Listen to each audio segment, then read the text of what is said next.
Hi. Welcome back. In our last class, we learnt choosing the right platform.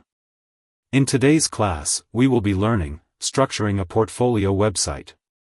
A great portfolio follows a clear structure so visitors can easily navigate through your work. Essential pages of a portfolio website. 1. Home page. Introduces who you are and what you do.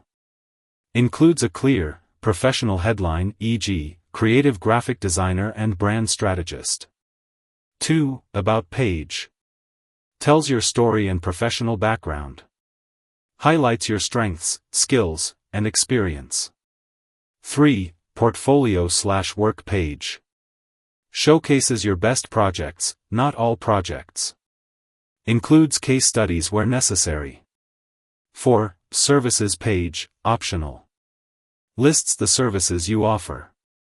Can include pricing packages. 5. Testimonials page, optional. Displays feedback from past clients. 6. Contact page.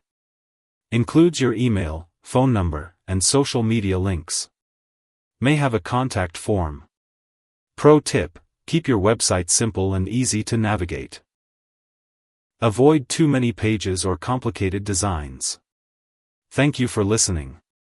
See you in the next class.